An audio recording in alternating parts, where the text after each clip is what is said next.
Welcome back Oopsies. to the Schooner Pod. Oh, Jameson, what? I was playing the Schooner Pod live on Facebook on my phone, and I'm like, what am I hearing? Oh, no. Oh, that's just wonderful. Well, this is off to... Hey. Oh, boy. Well, hey, welcome to the Schooner Pod. I'm your host, Bobby Howard. With me, we got Jameson, we got Ty. And boys, it is truly a new era in Oklahoma football with Brent Venables for a spring game. And I'm not gonna lie, that was way better than I could possibly have imagined. 75,000 in the stands. Baker Mayfield statue thing went great. A lot of passion, a lot of energy. And you know, the offense looked further along. The defense looked great. We will get into all of that, but let's just start out with that big one. 75,000. That is a shock. I mean, I remember our pod a couple weeks ago talking about Brent calling out the fans and how we're just not a spring game type fan base, and we've seen it in the past. We've seen people try to rally the troops, try to get everyone out here, and it just kind of doesn't do it. We did it. We did the damn thing. That is an unreal record, a record for OU football spring games, opening both upper decks. I believe they nearly doubled the previous record. It just mind-blowing stuff. Jameson, are you shocked? Are you surprised? Honestly, I was, to be completely honest with you. 75,000 being the biggest. Georgia's was 68,000. So this is a big time accomplishment, and it makes me think about it. How much was this, getting called out by Venables and people coming because of that message versus this is just a huge transition time. I think that is calling out the fans probably didn't do too much. It's more so Baker Mayfield, the most beloved Oklahoma Sooner of all time, having his day and getting his statue, and then also a new era of football just kind of all moves in together with a very large gathering of fans that usually happens, and what am I even saying here? It's usually big anyways, but those two things helped it out a lot. Yeah, it looked and seemed like a Southwest Missouri State early game where nobody, that you sell it out, but people are still tailgating. Some of those tickets go to waste. So the crowd was just unreal. Ty, your thoughts? No, see, I think I think it's obvious, and it's it's the classical lesson that has sort of come into the public eye recently or in the past couple of years with social media and social media algorithms. And it's that idea that people will sign up for, say, a site because their friends are on it and for those loving reasons. Oh, I want to go support my team. Oh, whatever else. But then you get the real engagement on stuff through people getting upset, people getting angry, people arguing. And I think the Lincoln Riley leaving thing, I think regardless of who the coach that was coming in and what they said to the fans before, I think that played a much bigger role in the turnout. Now, 75, almost 76,000 people being in the stadium for the spring game, that's a whole different animal. So we can't discount Venables, and everything he's done. And then the Baker thing obviously was huge as well, and all the people that brought in. But I think that a large draw for people coming in was just, I'm going to support whoever is there. We're essentially showing up to, the first public event with our new person to flex on our ex, basically, which we did. I doubled USC's spring game attendance, which oddly enough, USC held at a neutral site because they didn't have an option because they don't have a stadium. Bobby's muted, but he thinks it's funny. Man, we are just struggling this podcast. I promise that we're. I honestly forgot. I forgot I muted myself. Hey, okay. I'm fresh off vacation here, so I'll say this. First of all, that was funny. Second off, I think you're incredibly right. This was a direct response to what had happened last December. Let's be honest, we're still a very wounded fan base. We're still a fan base that is really, really hurt about the Lincoln thing, even though we can say all the day we want to that, we've moved on, we have better. And I think there are a lot of points that are still very correct and valid. I think that this is a better direction than what we had before. I still remember after that West Virginia game thinking good God, this is just it. We're just going to cap out at being a Final Four type of team, but this team just isn't going to win at all. It was a tough thing then. And, I think a change in direction, it's a good thing for sure. However, it still hurts. It still hurts to be Oklahoma, the team that, we had Bob Stoops for 1 billion years, never left. We're not a team that gets left like that, especially in a situation where we are, we have success, we are doing well. And I think it stung. I think the location stung. If you look at Oklahoma traditionally, people have been leaving Oklahoma for California forever. And they've rubbed their face. Everyone just loves to talk crap on Oklahomans. And, that has just been a bit of a stinger. And I think, frankly, they just wanted to show out because, I think there's something in the back of some people's minds that's like, you know what, we need to step up, be there for this program and take this to the next level because, maybe we aren't at that level. Maybe we aren't as good as we thought we are because we just had our guy leave. So maybe we need to listen to this guy who's saying, if we want to be great, if we want to be on Alabama's level, we have to pack the stadium like this for a spring game. We have to go that extra mile. And I think they heard the call and I think they showed up absolutely 110%. It's the most proud I've ever been of just OU fans in general. Like as a crowd, like they really stepped up to the plate, really showed up. And it's something to truly be proud of. I think they just really wanted to get out and, celebrate OU football in a way that, their last memory at the Palace was OU Iowa State, pre all of this BS. So nice way to get the taste out of their mouth, move on to the next era while celebrating, one of the greats. It was just a good just a perfect feel-good day in Norman, and certainly one I wish I was at. What was the sound like in the arena, Ty? Because it's kind of hard cheering in spring games because, yeah, you'll cheer for the touchdown, but it's also that means your defense just blew a 95-yard touchdown at the same time. So, like, what was it like noise and sound-wise? Well, it sounded kind of loud on TV. Oh, my God. No! Hi. What happened? No, I never said that I was going. I kept leaving it open on the last week's podcast, and I just stayed on the offensive, and you guys never called me out. But yeah, I was here. Yeah, because me and Bobby were so guilty that we were not going. Like, extremely guilty that we weren't going to be there. Well, I didn't go to Austin, Look at us. We every single week, we make an OU football podcast, and we talk about some really just, minute things to fill content during the offseason. The offseason has one big day a year. It's the spring game, and here we are. None of us went. I swear we care about OU. I don't know about Ty now. Ty was just sitting on his couch. Yeah, I mean, it was at least... You guys don't even go here. I do. What you talking about? Okay, yeah, I guess. Yeah, that's true. Jameson is a student here. I'm just an alum, and I'm not really. You're right. I ain't judging you for that one, but woof. Hey, and not only that, you're a Norman resident. You live right there. Yeah, no, there's no excuse.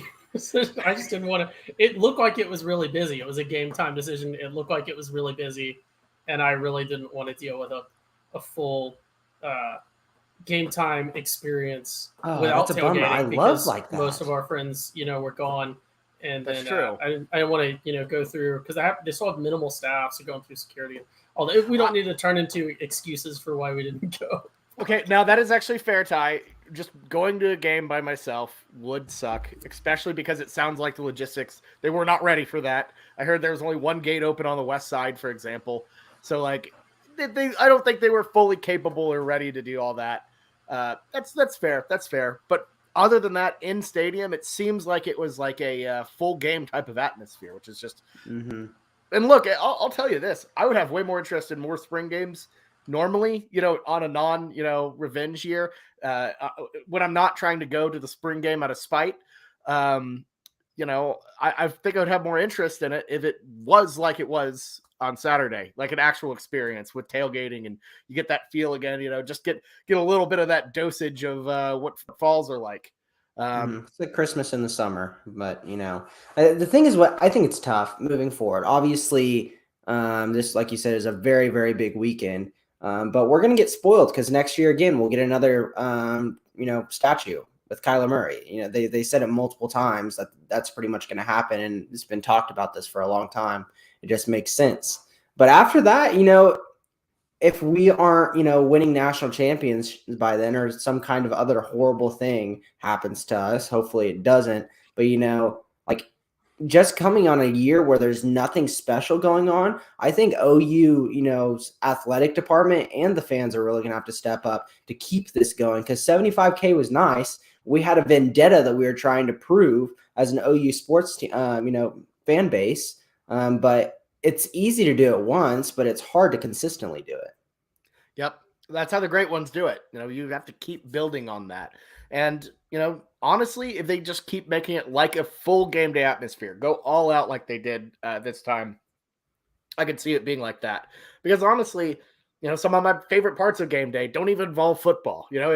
It's the tailgating, the smells, having a couple beers, seeing your friends that you haven't seen in a while, and that whole experience, the band and all that. It makes it worth it.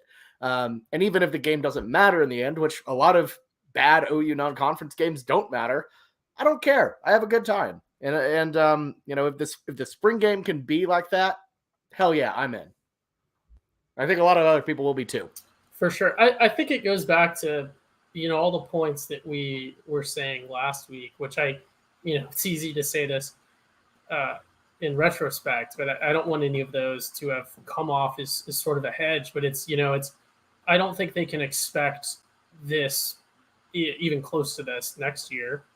I would be very impressed by 10,000 less than this. 65,000 next year would be insane, I think, to pull in just with realistic expectations for the season and everything else, because it was a perfect storm, of factors like we just talked about, and creating that environment and that drive for people besides us. But for the real fans that went to the game, for them to come out. And we still need to, I think, as a university and as a team and as an athletic department, really look into making that atmosphere more of an event, more of a spectacle or whatever it may be. I think that, and I think this is a good segue into getting into this, the on-field play by the team was excellent for a spring game. Definitely. In terms of effort, the contact, the level that they were taking it. Last year, a big sort of criticism, I don't know if we mentioned it on the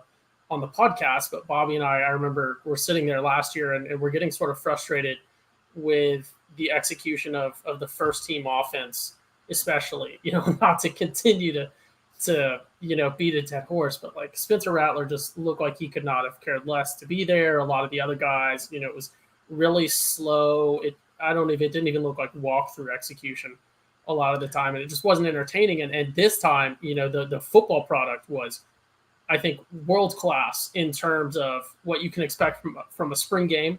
But yeah, logistics of the event were not up to par. And then, the environment, like I said, for me specifically, just because with a big thing of events, and I'm not trying to, tell my own story, but I think it's indicative of sort of the situation was, I can't think of anyone, that I regularly go to events and stuff with who was in town or in the area for the weekends. And that was a big driving factor. And sort of, I was like, even when I live 5 minutes away, it would still take me just as long to sort of drive, walk, wait in line, get in there, watch, and then that in reverse to get back out. I would have spent as much time traveling as I did watching the game. And if you came down from the city, unless you spent, more time at Campus Corner or tailgated or something before, you probably spent 3 to 4 times your sort of event time in travel time, which just doesn't make sense. So I think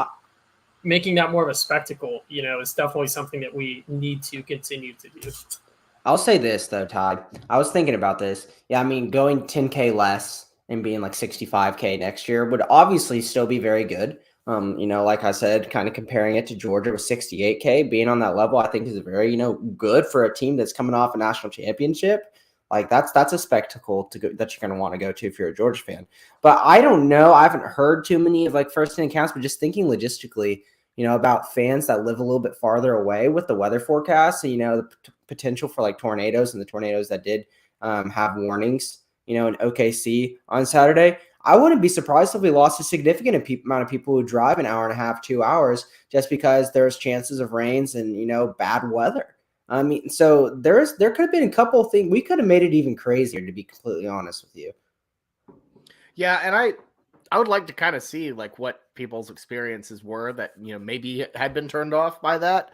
Because I for one would be a little freaked out if I was from out of town and I was in a hotel during a tornado warning. I know what I'm doing, because I'm an Oklahoman, but if I wasn't from here, I'd be freaky. So I could see that. I think that's a fair point. Yeah. But next season, I feel pretty good if we get it, on a good weekend. I think another big thing is not having a Masters weekend, because that has happened in the past. And for a guy like Lincoln Riley, he's talked about the Masters and, always tweets about it, but then he would schedule on a Masters weekend. That's just stupid, because I guarantee you there's a lot of people that, that comes once a year, and then OU football, the spring game comes once a year, but OU football comes 6 times a year to Norman. So, honestly, you're going to choose the Masters if you're a huge golf junkie and not go to the spring game, and you can watch them both on your TV. So making sure in the future, never, ever schedule in that weekend. It gives you your window a lot shorter, but it's just something you've got to do. Yeah, absolutely. I would also like to note, by the way, the amount of former players they brought out. Oh my goodness, that was just awesome. From not just from the 2000s, etc. The guys we saw, on the graphics that were tweeted out all week, but some of the older guys, some of the guys from the 80s. It was just really cool. It felt like an awesome family reunion, and it really drives home what they're trying to do with the Soul Mission.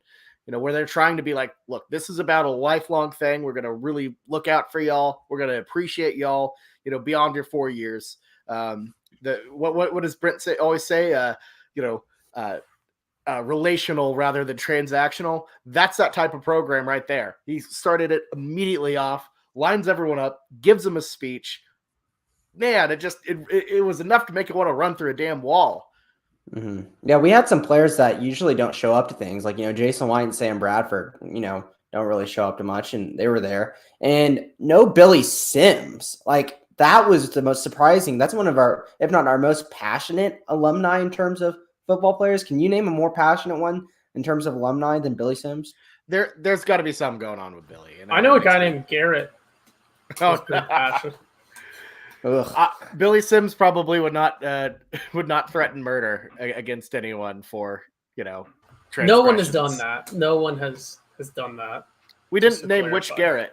There are multiple Garretts in the world. But anyways, that's beside the point. Yeah, no, it was. I mean, you're right. Billy is the guy. That was definitely a noted absence. Very weird, but he doesn't miss these kind of things. So everyone has their scenarios. Obviously, me and you didn't go to the game because we had other plans, and not everyone should revolve their personal life around OU football, even though it's very thought of in our society that everything should not be scheduled on OU football game days. But not seeing Billy there was probably the most surprising, because I always look for him every single kind of alumni game, because I think he's absolutely hilarious. So I hope everything's okay with him. I'm sure he'll put out some video or something talking about it or whatnot. But other than that, we get I feel like the younger generation, like these newer players, I don't know how much of it is just they're young and they're able and they're, a little bit more motivated to get out. But I feel like, like the guys that played with it, with Baker Mayfield are really close and show up to these things a lot. I feel like we get, CeeDee Lamb and Kyler Murray and, those big names. I feel like we see them every single time. But in terms of, early 2000 guys, I mean, it's like I said, Jason White, even though he's a big name on, Air Comfort Solutions here, and his name's in all on billboards and stuff, it's rare to see him, I feel like, at OU events. Like, this man didn't come to the Kyler Murray Heisman because he was coaching his son's basketball game or something, or was that Sam Bradford? It was one of the two, but I think it was Jason White. It was Jason White. I'm pretty damn sure. Like, come on. Like, what? Like, I'm sorry. If I won a Heisman Trophy, I'm in one of the most prestigious, like, sports clubs in the world, and I'm coaching a basketball game instead. Ugh, woof. I don't get it, but it's Jason White. He seems like a low key type of guy. His jeans have improved, but not that much. I zoomed in on the jean bottoms. No joke. It's still whenever I saw the pictures of him, and I was zooming in on him in the Friday ceremony. I was looking at all of his pant bottoms. They're not bad now. They are just normal jean bottoms. They're not fitted. They're not Jinkos like they were for that Heisman photo shoot, but they are like he's definitely wearing boot cuts with sneakers. Hey, Ty, what do you think about this for next year's punishment for missing the the worst record for pick'ems? Someone has to go out and wear that to an OU football game the next coming season. Where the I would rather do that than any sort of eating based challenge. Well, I'm never gonna agree to an eating based challenge ever again. It's gotta be the Jinkos on the first game of the season where it's hot. So like you'll be sweating, in August with 12 pounds of jeans, 12 pounds of denim on your legs. And you have to get the same pullover that he was wearing too, that OU kind of windbreaker that he had on. That's bad too. I'm in. That sounds awesome. That's manageable. That's more of a strategic, ticket purchasing thing, because there are certainly places where you could sit where that wouldn't be that bad. I think the punishment should just be you have to sit in the student section all season, because that is becoming increasingly unbearable. I'm not gonna lie, it's an electric atmosphere when you're 18, 19 years old. My little chicken legs. My chicken legs can't stand that long anymore. I'm okay with the standing. It's just the standing is fine. Yeah, it's the conversations, man. I can't get them. I don't know. I've grown more cynical in my relatively older age, but I don't know. Anyways, it seems like it was a great time. We all wish we could have been there. It would have been great, but we're just gonna have to wait for UTEP, I guess, which is gonna be awesome. So I'm trying to think any other. I did want to say, I think a good point to mention. I would say get your tickets now. No free. Well, I guess no free advertisements doesn't apply when we're just entirely a free advertisement for OU football. But I would say get your tickets to games now, because I know we always say, they sell out, but I think they're going to be in demand, and I would expect for them to be a little bit more expensive this year. Surprisingly enough, just because of that sort of demand and that hype. Because if we could draw 75,000 engaged people to our spring game when the weather was borderline potentially dangerous, or I guess it maybe did get dangerous at some points. I was here, but I wasn't really paying attention. I think it may have hailed it at some point, but it was, suboptimal situation weather-wise. Some other good stuff was going for us in that department. But that atmosphere in a spring game is absolutely ridiculous. And I think the atmosphere for the first game of the year is going to be insane right at the start. I think it's going to be an electric, super loud, super bought-in crowd, and I would expect us to carry that through most of the season, riding this wave of we got our guy, and the success that's going to bring, and hopefully, well, success breeds success. That's known unless you're Mercedes AMG Petronas, but I would go ahead and make your plans now. Look at those doable away games. Look at those Red Rivers, especially that one is looking like it's going to be. Who knows how the game is going to be? Not to hype up Texas, but they're getting that preseason hype again, and if they just get lucky a few times, we're looking at who knows if it'll be a good game or if the teams will be legit, but that could be a real big game and all sorts of stuff. So I know I'm already looking at right now, figuring out how to plan ahead for some stuff being pretty interesting next season. Yeah, the we got our guy energy is going to have to carry through some of these. Just eyeballing through. Starting off, UTEP, Kent State, K-State, Kansas, Baylor, OSU. That's the full schedule. So you don't have a really good game until November. You get Bedlam, and that'll be a revenge game. I think that's a really big deal because, the years OSU beats us, is very minimal. But I feel like we're going to really have hopefully at that point in the season, a lot of, chip on our shoulder to ready to just take down that revenge. And OSU is not going to be a bad team. Like, they've lost a lot of people, people getting transfer portal. They still have Spencer Sanders back, and I understand that he's not the most perfect quarterback. But anytime that you have a quarterback in football who's a veteran, who's been there and has been starting for multiple years, like, that's something to, be a little bit scared about. No matter how good you think he is, like, he's been there, done that, and he's beat us before. Yeah, no, that OSU Baylor pairing, it's going to be good. I think that Bedlam's going to be very, very good for sure. Speaking of quarterbacks, we didn't do much sort of analysis of the spring game. Bobby, I don't know if you paid much attention to the rest of last week's pod after you left, but one of the things that Jameson and I sort of kept touching on in the last part of the pod was this, idea that there's only so much that you can get from the spring game.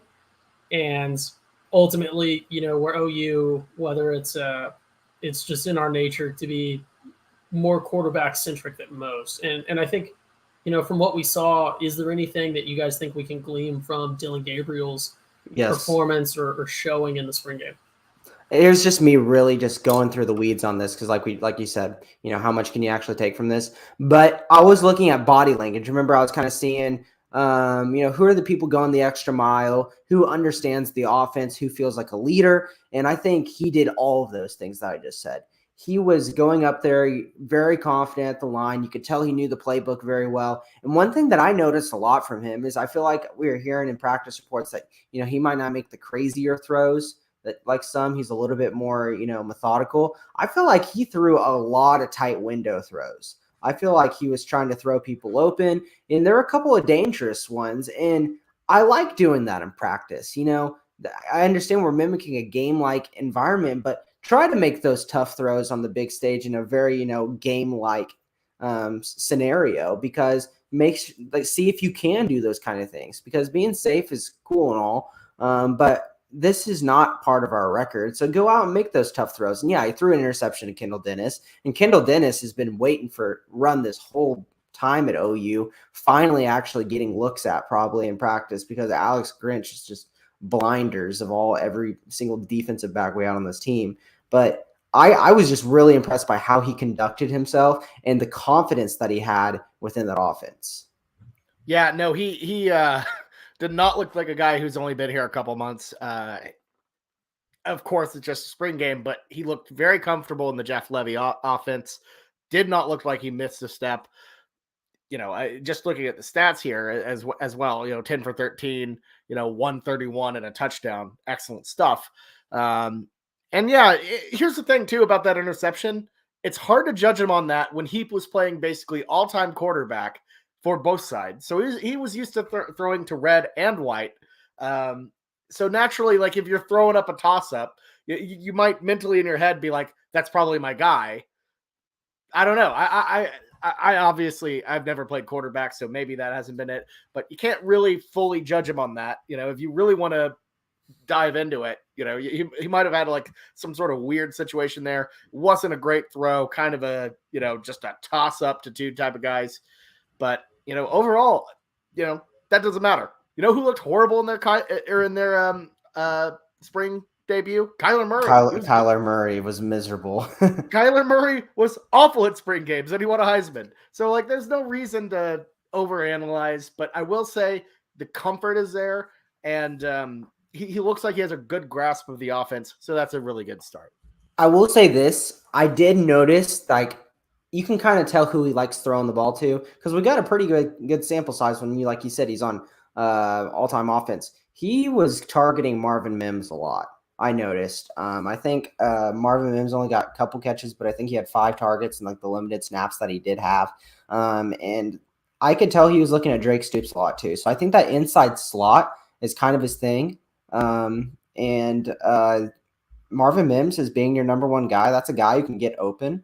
I think that's a great guy to look at. Theo Weiss, he had a couple of good,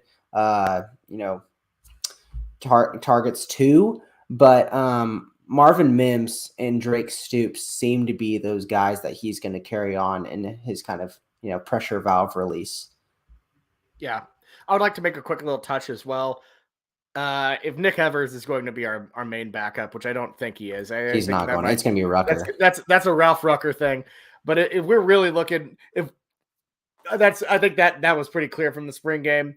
But the first time I saw Nick Evers pop up onto the field, I'm like, oh my God, this kid is not ready yet. He needs some time in the oven. The Schmidt, he needs Schmidt to develop him into not a high school player, because he's looks a little high schoolish out there. Yeah. Other things, I mean, we can kind of talk. I know we didn't want to talk too much about analyzing this game, but I guess just people that stood out to me for sure. Obviously, with Dillon, Gabriel, Javonte Barnes getting first team reps on that team. And even though he got smoked by Deshaun White, you can tell why people think he's going to be really special moving forward. And this is going to be probably a draft pick that we're going to have, and a guy who's going to get many carries for us in the next 3 years. Really liked what I saw from him, obviously getting 2 touchdowns in the first quarter. And then obviously Jaden Gibson. Did you see how long his strides were on that 95-yard touchdown? They said it on the coverage, but legitimately he was moving for a 6'5", and the guy was just stride. It was honestly ridiculous. I mean, it was some track level stuff. Just incredible touchdown. That was the 95-yard one that Micah Bowens threw, I believe. Really mind-blowing stuff. Hopefully we get to see some reps out of him. He was very impressive.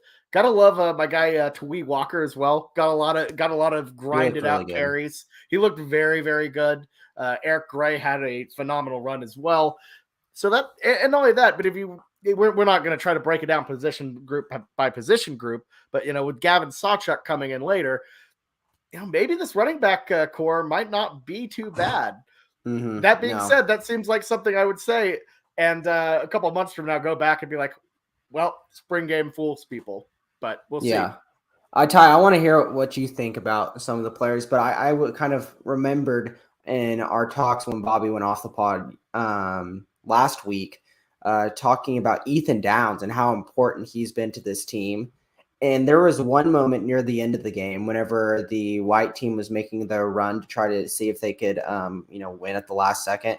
And I saw Ethan Downs get a sack, and they give him a close up of the video, and this dude is gassed. He is just breathing, huffing and puffing, can't even move. This is a spring game, and he can barely breathe. You know what he does? He puts his hand in the dirt, does an inside move, and sacks again, and gets a second sack right at that. And I was like, wow, this dude can barely breathe. He's so tired, and he's pushing that hard in a spring game. Like, I think we hit it on the head, Ty. Like, this guy is going to be an energy setter and a big-time leader for this football team. Well, maybe if you're gassed in a spring game, maybe not, because maybe you're only I believe in Schmitty to get him there asset. But yeah, it could also just be some people just show tired. Maybe, I don't want to say dramatic, because then it makes it sound like he's maybe not as tired. Some people are just more, that was physiologic tired. This dude was puffing out carbon dioxide. He was grinding. Well, maybe there's a strategy there. There's a big effort to sort of replenish your oxygen or something. I don't know. We needed Ty's conspiracy theories. I think things were going too normal. Theory. That's not a conspiracy. You're saying he was fronting. He was trying to act tired so he could have smoked the left tackle. That's a conspiracy theory. No, you were saying that he's saying that maybe he was like faking. No, I wasn't saying he was faking it. I was just saying, like some people will try to not look like they're tired, and then other people will be, very dramatic about things. They could be the same level of tired physically, I just know he's a hard worker. That's all I need to know. Yeah, no, that's not in dispute. You were saying that you don't think that when we're breathing, oxygen is fueling our muscles. That's what you were saying. I think you might be beating up on a straw man there, my guy. No, what I did want to mention in terms of specific player groups was something offensive, so it's Bland's typical OU pod only want to talk about the offense, but Daniel Parker at the tight ends looked to be our firm tight ends one, which I think we kind of alluded to last week. Maybe not, because again it's still very early, but you probably don't transfer somewhere in your last season of play to be a backup when you're not. But I think that was good to see, because that's pieces coming together. And then the red team, we didn't mention last week, we didn't mention today, coached by DeMarco Murray, who obviously big running back at OU, and for the Cowboys next year, we got this. And also our running backs coach here, and then a big guy in the offense. So I think cool to see, DeMarco Murray getting some coaching reps there, because as much as this is kind of getting off topic, I guess, but as much as we love him, he's performing well. Maybe he got the job because of who he is to the program and his name recognition nationally and his ability to recruit, but he's starting to show that he can be an actual, coach on his own right, just as a coach, because he's a, tremendously driven, tremendously smart, recruits well. Again, big name recognition still in the South and stuff. So shout out to him, because we want him to stay here as long as he can. But obviously your natural career progression is not going to keep you at the same school for forever. So of course, gotta give him a shout out as much as we can. Yeah. I'd also like to shout out to Brent for, coaching the entire game on the field, just screaming at the defense the whole time. It was great. His voice was getting cut at halftime. Every single time I feel like we listen to one of his speeches, I'm just waiting for his voice to just go. It's like his poor vocal cords get worked every single day. You can tell he's constantly yelling at that, throughout practice, everything that he does. Like his poor voice, it's just done. Yeah, I mean, absolutely. But, I gotta say, I kind of liked him being the, kind of rally guy for everyone. He was kind of like the host of the evening. Yeah. Which is kind of, I mean, I've never been to a spring game where the coach is like, I want to talk to you several times, 6 minutes at a time, which is, it's great. You can tell the energy and the passion and the love for this program is here, and he's just truly in on it. And I love that, and, frankly, I've never seen that. Stoops, he obviously cared about this program, but it was more in a silent, through I'll show you through my work type of way. I kind of think Lincoln was the same. This guy is just next level about this, and I love it. I love it. Mm-hmm. Okay, go ahead, Todd.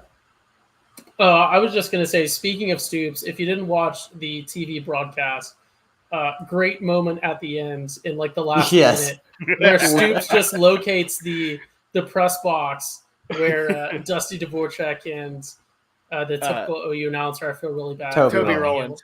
Yeah, are commentating on the game. Stoops, obviously a very experienced broadcaster and commentator in his own right, just sort of barges into the box, doesn't take a microphone. You can kind of just hear him talking in the background. He fully knows that the game is still going on, but he just, it's his place basically, and he just comes up and says hi, gives some sort of comments on the game, knowing that he's interrupting the broadcast, knowing he doesn't have a microphone and everything else, and then leaves. And they're like, let's get him a mic. Let's get him a mic. And he's like, nope, I'm out of here. Yeah. He's like, oh. The game ended. They're like, oh, never mind the game. To enjoy. He came in there obviously on his way out with 20 seconds left in the game. And they're like, let's get an interview. Come on, Bob. Let's talk on the broadcast. He's like, no. I will interrupt your broadcast, but I will not take part in it in any way beyond that. That's funny. He's got too much beef with cable networks right now, so he's just probably not trying to dip his toes into anywhere. I don't know if there's something in contracts about that.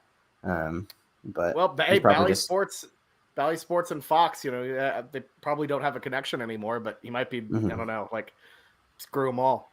Maybe he's a big YouTube TV guy and he just really hates Bally. Screw Bally, honestly, we all hate him there. Anyone that has done the Thunder games. It's just you're always going to be bad, no matter how good you are. And poor Ballard they just were off to a rough start in terms of Thunder coverage. It's been a whole year and they're still so garbage. I don't even want to get into how pissed off they make me with their Fire Stick app. But this is an OU podcast. Let's move on. I really want to hear what y'all's thoughts on Baker Mayfield's statue. And am I wrong or Baylor Mayfield Baker? But did they add the Nike swoosh after it got criticism, or was it already there and I just didn't see it on the headband? The swoosh was there. I remember seeing it night one that the swoosh was there. Okay, good. Because I was looking at it and I was like, I do not remember seeing. Because I kept looking at Peyton Manning's. I just kept thinking it was the Peyton Manning's forehead. I was looking at it and like, no, it's a headband. I'm like, oh, okay, that makes sense, but still kind of looks a little bit weird. I think they added the headbands. No, the headband was always there.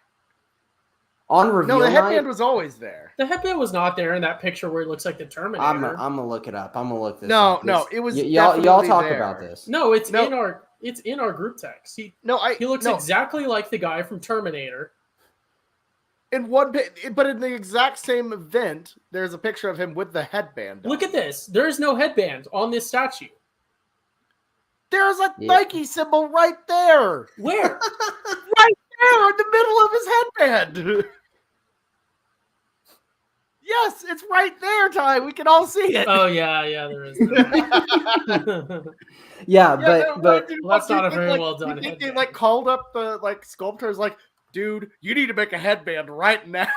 Well, I feel like maybe you could just get a real headband and just spray paint it a matching color and slide it on there. No one would know. I just had a really, if you had anything that was a color match to any of the statues, I feel like you could stick it to there and it could be there for a good amount of time before anyone noticed. Obviously not too excessive, but you could stick pretty much anything you wanted to one of those. I will also say, and a guy Black in the comments here, asked if we've seen it in person. Fortunately, we all haven't. We all wanted to be there. I drove by it, but it is.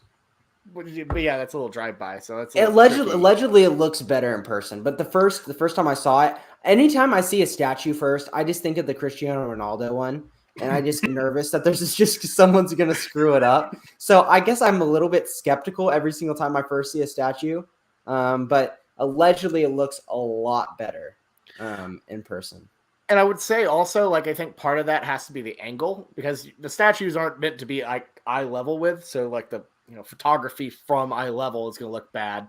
But the pictures I've seen from, people who have been there and, have taken a picture, where it's, you got the full context. You're in Heisman Park, the sun's shining, you have the grass and everything.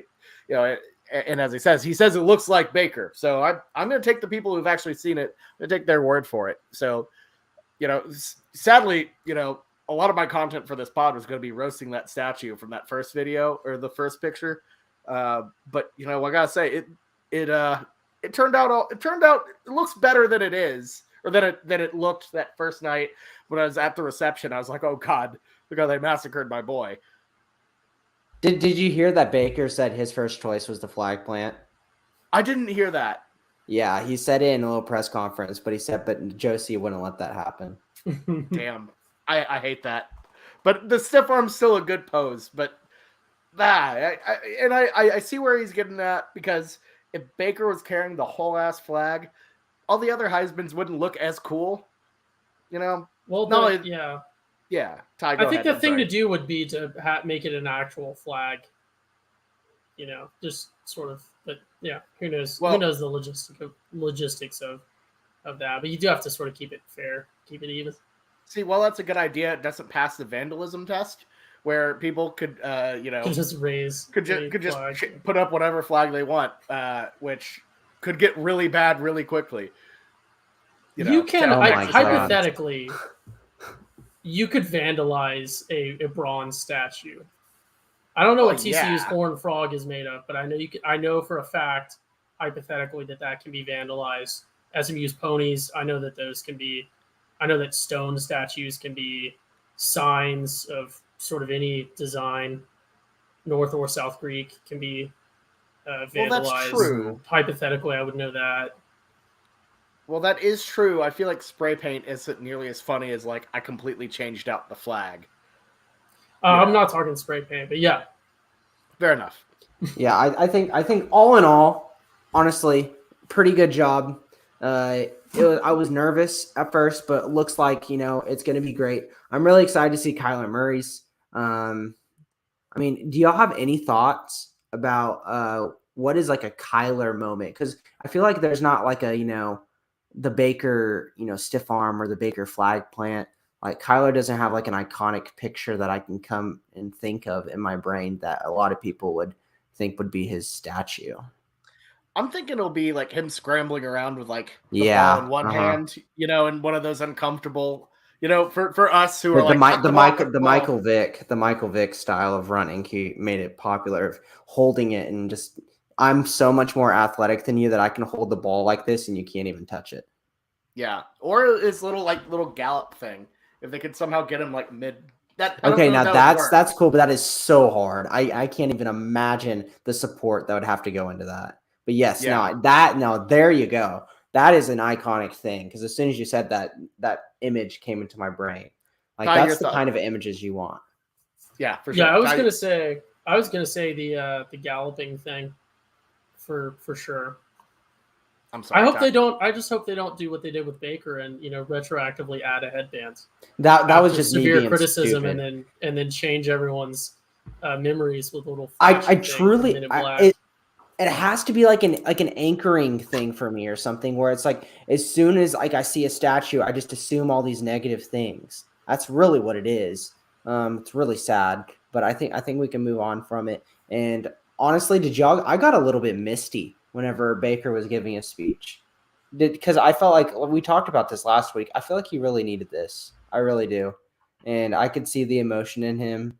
And obviously has a very emotional story and how he came to be the OU's quarterback, but like having an appreciation day for him where 75,000 people were cheering for him, that just really made me feel good. And I got a little bit misty watching his emotions.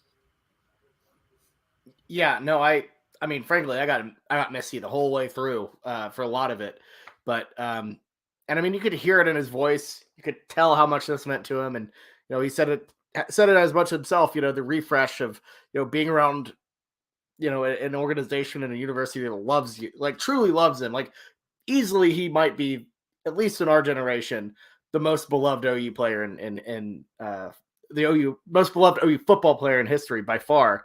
So to have him come back and be celebrated in this manner just had to have just been wonderful. Just a way to anchor yourself and be like, yeah, this is what it's all about. Yeah, I think it was what we expected, and I don't think that's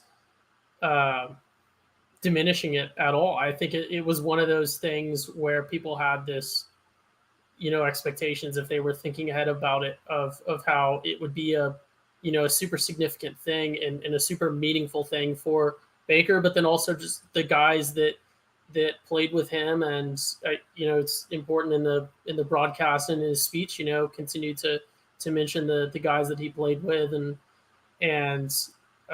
everything else that enabled that, and how he views it as it's his award, but it's also the team's award. And that was one of the most electric OU teams that I've seen in my lifetime for sure. That both he played there multiple years, but I think it was what everyone expected, but in a good way. One of those things that people had high hopes for the event and for the atmosphere, and that it lived up to those hopes. So meeting expectations is certainly something that you like. I really lost my train of conversation. No, you're good. You're good, and I feel like we're getting kind of towards the end of this, Bobby. But we absolutely have to talk about the recruiting. We just got J.R. Sandlin tweeting about a lock, and it seems like there were going to be emojis in terms of commitments, even though we've lost Lincoln Riley. But I say hit the song, and we can round out the podcast after that. Yeah, absolutely. Oh my gosh. I haven't uploaded it to our new StreamYard. Oh no! Oh, Jameson, you're gonna have to That can't be. Do it That live. can't be. No. Jamison. Yes. What is this? Jamison. This is a Routine corner with Jamison. everybody dancing. Oh, that's nice. Thank God. yes. I was worried because I was going to have to do it. Ty was going to put me on the spot. So here's the thing. I'm really surprised, to be honest with you, that we're getting Sandlin making these tweets and everything. Obviously, I've been seeing how he's been a hype man since we've hired him. He tweets a lot and he's trying to engage with recruits on Twitter. But the way that Venables runs this program in terms of recruiting, I wouldn't think that he was going to buy into this, playing up the hype on Twitter and emojis and everything. So I don't know how much Venables has his feet in this. Like, is he telling him that he can do this and he's okay to do this? Or is this kind of just like a JR thing where he's just doing it by himself? I'm very curious to hear what the logistics and strategy behind this, because obviously every little thing that happens within this program is going to have eyes on it. So I'm curious to see what Brent's, thought process on it, but essentially we got to commit. And I don't know whenever they are going to announce, but essentially it's one of, if there's going to be a commit at this point in the year, like I said, it's going to be a person that has been considering OU for a really long time and is not going to take any more of their visits. So this isn't going to be some kind of surprise person who just made it in for the trip and they got blown away and they silently committed. This is going to be a guy that we've known about for a long time, and it's probably Dillon Edwards. I've talked about him. He's the smaller speedster running back from Kansas. And my guess is why his commitment's coming out now, because of the press on running backs in this class got a little bit higher because a guy that many thought was a huge OU lean in Trey Wisner from Texas, 4-star running back, committed to Texas and went to their spring game instead of ours. So that's probably why Dillon Edwards is probably hopping in, because the running back room in this class got a little bit more clear. Obviously, it's nice going into a class where you feel like, there's not as much competition at the running back position. Obviously, we'll find someone else to replace Trey Wisner, but Trey Wisner was a hell of a high school recruit. Very talented running back. And it might be a little bit intimidating to be in the same class as him. So I think Donovan is hopping in, and we'll hopefully see his announcement anytime now, because once we get kind of this, the notion that somebody's going to commit soon, there's no point in waiting really, because he's committed to us where he can't take other visits places. So how long can you really hide that? Not long. So my guess is it comes out here pretty quick. Yeah. I mean, like you said, that's just kind of how things are going to be under Venables. He wants you committed. He doesn't want you dating around after you've married, as he says. I called him Donovan. I meant Dillon. I already said it earlier. We're a last name pod, I guess. We are a last name podcast. I was thinking Donovan Edwards. Donovan Edwards from Michigan. God, Jameson. Dillon Edwards, speedster, Kansas running back, very fast, 4-star on 247. Kansas pipeline, baby. Anyways. Yeah, honestly, it's crazy to see our recruiting class. A lot of our targets and a lot of our offers is also just all around the country. I felt like that at Oklahoma, coming into the Lincoln Riley era, we were really kind of held down with, the Texas area and then the Cali Sooners, but now whenever we got Lincoln, we were really surprised that we were pulling people from the East Coast and stuff like that. Now I feel like we're just shooting offers all over the place. We've got to respect on the defensive side of the ball, and Brent Venables is a hell of a guy, and it seems like he can recruit about anyone in the country. So I don't think we're dropping off in terms of, our scope of where we can recruit. Even though Kansas is in our backyard, we're getting people from all over the place. Yep. Well, having guys like, Miguel Chavez and, I'm blanking so hard. Oh my God, D-line coach Todd Bates. Todd Bates, who is truly one of the best recruiters in college football. I mean, it's looking legit. So hopefully we can get some actual solid results on the field first, and then more recruits will follow. But Jameson, thanks for the recruiting corner. Corner update as always. But yeah, I think that's about it for this show. Ty, anything you want to say before we go? Yeah, I think we've thoroughly covered the spring game. I do want to say, for everyone that's listened this far, we try to be different. We try to present things from a little bit of a different angle because we know that you guys consume probably more than just one weekly podcast when it comes to OU football media, especially right after the spring game. So we didn't want to get too granular with the details, and we wanted to sort of cover that atmosphere and things like that. So we really hope you guys enjoyed, and we're always open to feedback. I'm sure Bobby, I'm not allowed on the social medias, but I'm sure Bobby will pay attention to the social medias and to get that feedback to us. Bobby's told us the password to the social medias like 3 times, and then we just keep forgetting about it. You can just search an iMessage anytime you want.